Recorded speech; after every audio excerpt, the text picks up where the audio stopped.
Good morning students. History का हम first chapter पढ़ रहे थे, दैट इज़ फ्रेंच रेवोल्यूशन। उसके हम ऑलरेडी 2 पार्ट्स कर चुके हैं and this is the third part of the video. इसमें हम इंट्रोडक्शन के बाद second topic the outbreak of revolution start कर चुके थे और उसको पढ़ रहे हैं, जिसमें हमने पढ़ा था कि फ्रेंच रेवोल्यूशन क्यों हुआ था और इसने क्या क्या अबॉलिश किया। So we are starting with the first paragraph. While the National Assembly was busy at the Versailles drafting a constitution, the rest of the France stitched with the turmoil. जैसा कि होता है कि उस समय फ्रेंच में constitution बन रहा था, कॉन्स्टिट्यूशन ड्राफ्ट हो रहा था, लिखा जा रहा था, दूसरी तरफ वहाँ पे टर्मोइल हो रहा था, मतलब कि सब कुछ स्ट्रॉन्ग हो रहा था, लोग इधर उधर तहस नहस मचा रहे थे, हपड़ा तड़वी, बहुत पॉलिटिकल और सोशल इनस्टेबिलिटी की कंडीशंस थी उस समय। A severe winter had meant a bad harvest, a price of bread rose, often bakers exploited a situation and ordered supply. और विंटर्स आ चुकी थी, सबको ही ब्रेड्स के लिए लाइनें लगाना पड़ती थी और जिसकी सप्लाई भी कम थी, इसलिए उनके जो प्राइजेस थे, ब्रेड मीन्स द फूड दे ईट, वो जो भी खाते थे उसके सप्लाई की डिमांड ज़्यादा थी, उनके प्राइस बढ़ चुके थे और प्राइस बढ़ने से लोगों को और ज़्यादा गुस्सा आ रहा था आपस में। After spending hours in long quiz at the bakery, crowds of angry women stormed into the shops. फिर क्या हुआ कि लोग, जो वुमेन होती थी ज़्यादातर, हर घर से वो लाइन लगा के रखती थी कि है ना, ताकि उनको ब्रेड्स परचेज़ करके लानी होती थी बेकरी से, उसके लिए। तो क्योंकि वो लाइन में लगे लगे वो भी बहुत वेट करके थक चुकी थी, इसलिए अब वो क्या करने लगी थी, शॉप्स पे स्टॉर्म, यानी कि वो भी वायलेंस क्रिएट कर रही थी, हफड़ा तफड़ी मच रही थी। At the same time the king order troops to move into Paris, और उसी टाइम किंग ने ट्रूप्स को, यानी ग्रुप, जो मिलिट्री ग्रुप था, उसको ऑर्डर कर दिया था पेरिस में मूव करने के लिए। ऑन 14 जुलाई द एग्नेटेड crowd stormed and destroy the Bastille, और 14 जुलाई को क्राउड ने बेस्टिल को डिस्ट्रॉय कर दिया। In the countryside rumours spread from the village to village that the lords of manor had hired bands of brigades who were their way to destroy ripe crops. और countryside, village में मतलब कि village और small towns होते थे जहाँ cropping होती थी, वहाँ ये रूमर फैल गया था कि जो ट्रूप्स हैं वो क्रॉप्स को डिस्ट्रॉय कर रहे हैं। Caught in the frenzy of fear, peasants several districts seized horse and pitchforks and attacked Chotex. Chotex क्या होता है? ये एक फ्रेंच वर्ड है। कास्टल और stately residence belonging to a king और अ नोबलमैन, मतलब वो जगह जहाँ किंग या नोबलमैन रहते थे।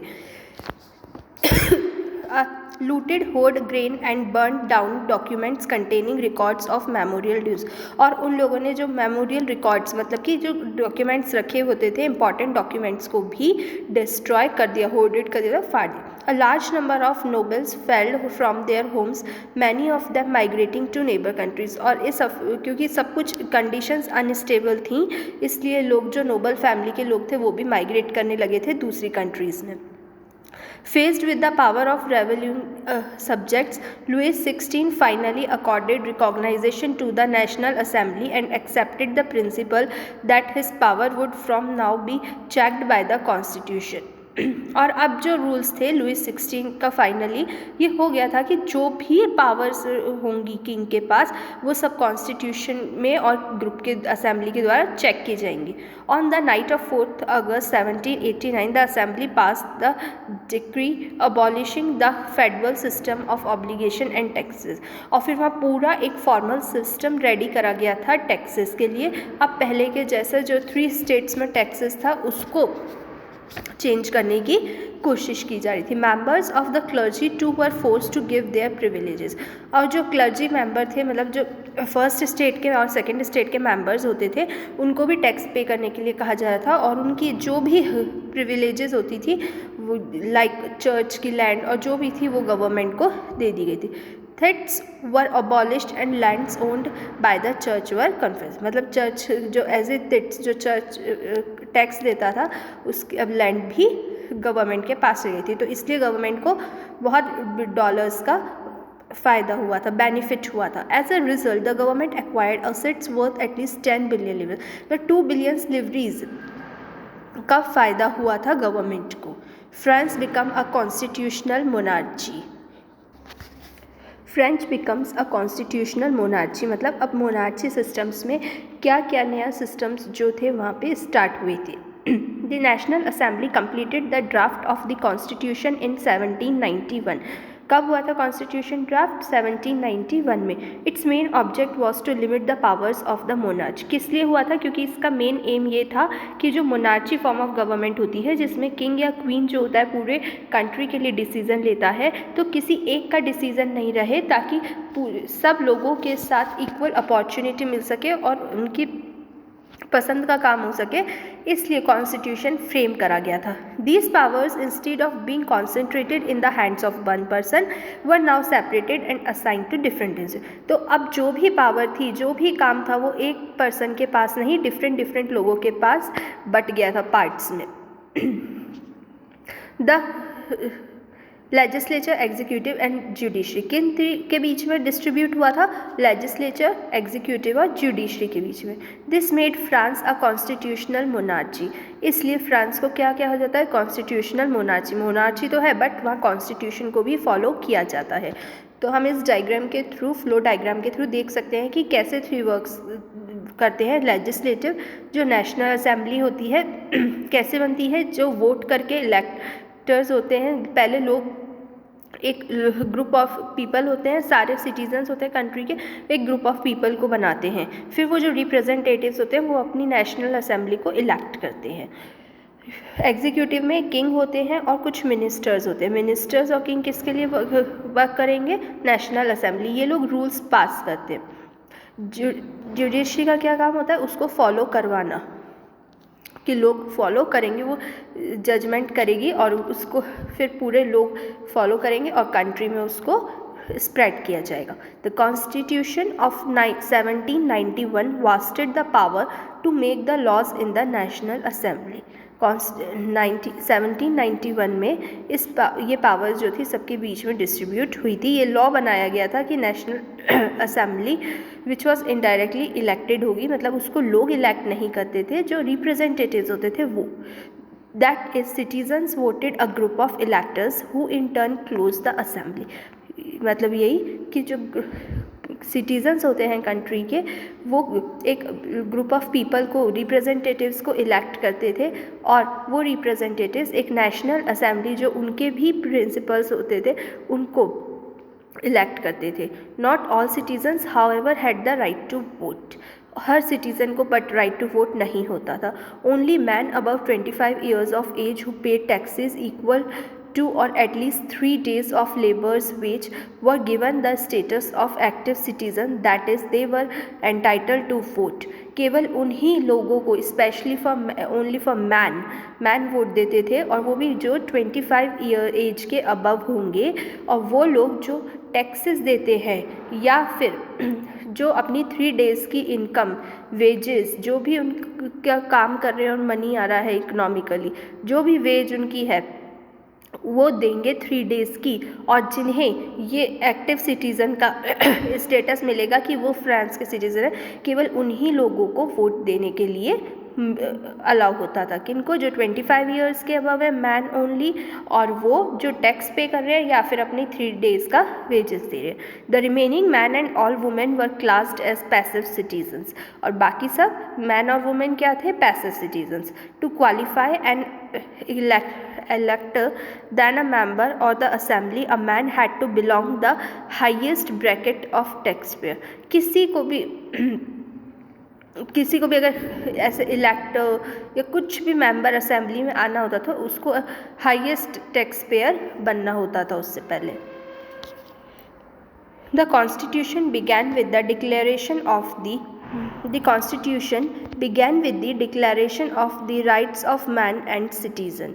तो कॉन्स्टिट्यूशन में क्या डिक्लेयर हुआ? Rights of man and citizen, की भाई क्या क्या राइट जो वहाँ के ह्यूमन बींग्स हैं, जो भी सिटीजन्स हैं, उनको दिए जाएंगे। Right such as the right to life, right to life, freedom of speech, freedom of opinion, equality before law were established as natural and inalienable rights, that is, they belong to each human being by birth, could be taken away. It was the duty of the state to protect the citizens' natural rights. इस constitution में ये declare कर दिया गया था कि कुछ right to वो मैन दिए जाएंगे जो उनको बाय बर्थ होंगे और सब सिटीजन्स के इक्वली होंगे। जैसे उसमें क्या क्या थे, first of right of man and citizen, क्या क्या आते थे इसमें, right such as right to life, right to life की हर को रहने का और जीने का अधिकार है। फ्रीडम ऑफ स्पीच मतलब कि हर कोई अपने व्यूज़ सब ग्रुप ऑफ सोसाइटी में या फिर ग्रुप ऑफ पीपल में शेयर कर सकता है। फ्रीडम ऑफ ओपिनियन मतलब वही कि हर कोई अपना ओपिनियन दे सकता है, स्पीच दे सकता है। इक्वालिटी बिफोर लॉ कि हर लॉ के लिए हर कोई इक्वल है। बिसाइड्स देयर रिलीजन और कास्ट, चाहे वो किसी भी रिलीजन से हो, किसी भी कास्ट से हो या किसी भी रेस से हो, that is they belong to each human being. ये कुछ राइट्स थे जो हर ह्यूमन बींग को बर्थ से दिए गए थे फ्रांस के कॉन्स्टिट्यूशन में। लाइक हम देख सकते हैं साइड में, the declaration of rights and man are born and remain free equal to rights. जैसे इसमें बताया कि man are born and free equal to right, मतलब कि वो शुरू से ही इक्वल ट्रीट करे जाएंगे। The aim of the political association is the preservation of natural and inalienable rights of man. They are a liberty properly security and resistance of कि हर को कुछ लिबर्टी होगी, कुछ उसके राइट्स होंगे, कुछ सिक्योरिटी प्रोवाइड करी जाएगी। The source of all the sovereignty resides in the nation. No group of individual may exercise authority that does not come from the people. हर की अपनी एक सोवर्जिनिटी मतलब फ्रीडम होगी, लेकिन ऐसी फ्रीडम नहीं होगी कि वो दूसरे ग्रुप की या इंडिविजुअल की फ्रीडम को ख़राब कर सके। Liberty consist of power to do whatever is not injurious to others. Liberty ये भी कहती है कि पावर हमें सिर्फ इतनी है कि हम ऐसा काम कर सकें जिससे दूसरे को इंजरी नहीं हो। इस चीज़ की लिबर्टी नहीं है कि हम दूसरे को इंजरी पहुंचा सकें, मतलब मार सकें। The law has the right to forbid only actions that are injurious. और लॉ उस चीज़ पे एक्शन ले सकता है जिससे कि सोसाइटी को या किसी भी ह्यूमन बीइंग को इंजरी हो सकती है। Law is the expression of the general will. All the citizens have the right to participate in its formation personally और through their represent. All the citizens are before law के लिए हर citizen equal है। No man may be accused, arrested और detailed except in cases determined by the law. कोई भी इंसान accuse या अरेस्ट नहीं करा जाएगा जब तक कि उस पर कुछ इल्ज़ाम नहीं लग जाता या उसने कोई क्राइम नहीं करा। एवरी सिटीज़न में speak, right and print freely. Her citizen अपने व्यूज़ को, ओपिनियन को, चाहे वो अच्छा है या बुरा है, चाहे वो प्रोटेस्ट में है या फिर उनके लिए एडवांटेजेस है या डिसएडवांटेजेस है, पर वो उसे बोल सकता है, लिख सकता है और प्रिंट भी करवा सकता है। He must take responsibility for the abuse of such liberty, but वो इसमें कुछ अब्यूज़ नहीं कर सकता, कुछ ख़राब नहीं बोल सकता, इस चीज़ की लिबर्टी नहीं थी। पर हाँ, वो अपने ओपिनियंस को प्रिंट भी करा सकता है, स्पीक भी कर सकता है, बोल भी सकता है और लिख भी सकता है। For the maintenance of the public force and expenses of administration of common tax is indispensable. It must be assessed equally on all the citizens in proportion to their means. मतलब हर पीपल को as a tax कुछ money pay करना होगा, जिससे सारे जो people, जो सारी पब्लिक प्लेसेस होती हैं लाइक रोड्स, इंफ्रास्ट्रक्चर, तो उसको कोई लोग नहीं सही कराएंगे, इसलिए वो काम गवर्नमेंट करती है और इसके लिए पे किसको करना पड़ेगा, लोग, सिटीजन्स को एज अ टैक्स। बट इस टैक्स को सब पे करेंगे, इसमें कोई डिवीज़न नहीं था कि only clergy man, noble man, third state, ऐसा कुछ नहीं था, सबको पे करना था। Since property is sacred and inviolable right, no one may be depicted of it unless a legally establish public necessary requires it. In case of just compensation must be advance. और अगर किसी भी public property को ख़राब किया जाएगा तो उसके लिए एज अ कंपनसेशन कुछ मनी पे करना होगा। There are some reading of political symbols. यहाँ कुछ पॉलिटिकल सिम्बल्स दिए हैं, जैसे हम फर्स्ट देख सकते हैं, the broken chain were used to fetter slaves. The broken chain stands for the act of becoming free. Break chain दिखा रही है कि जो क्राइम करते थे उनको पकड़ा जाता था, पर ये चेन हमें क्या दिखा रही है, now people are free for their opinion, for their survival. Second, the bundle of rods of fusses, one rod can be easily broken but not the entire. ये सेकंड दिखा रही है कि एक लोग कैसे थे, अब यूनाइटेड थे कि एक होगा तो उसको ब्रेक किया जा सकता है पर ग्रुप ऑफ पीपल को ब्रेक नहीं किया जा सकता, इसलिए बंडल दिखाया है इसमें. The eye within a triangle radiating light, the all-seeing the eye stands for knowledge. The rays of the sun will drive away the clouds of ignorance. आई दिखाती है now people started taking knowledge, कि अब उन्हें knowledge लेना start कर दिया है, तो इससे उनके जो इग्नोरेंस के जो वो गलती कर देते थे उसके क्लाउड्स अब उनसे दूर होते जाएंगे. Fourth symbol, snake biting its tail to form a ring, simple of this is symbol of entity. A ring has neither beginning nor end. इसमें दिखाया कि एक स्नेक अपनी ही जो उसकी टेल है उसको खा रहा है, मतलब कि किसी चीज़ की कोई स्टार्टिंग और कोई एंडिंग नहीं होती, स्पेशली एक रिंग की. मीन्स जब जो आया वो सही है तो अब सबको ही कॉन्स्टिट्यूशन फॉलो करना था.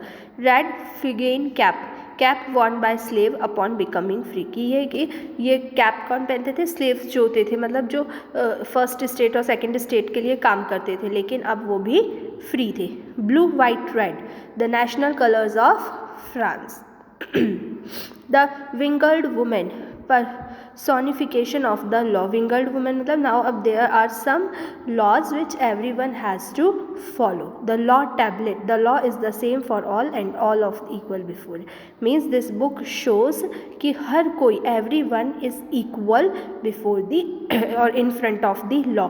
law के लिए हर कोई equal है, क्योंकि book जिस तरह से देख नहीं सकती उस तरह के law के लिए भी सब equal हैं.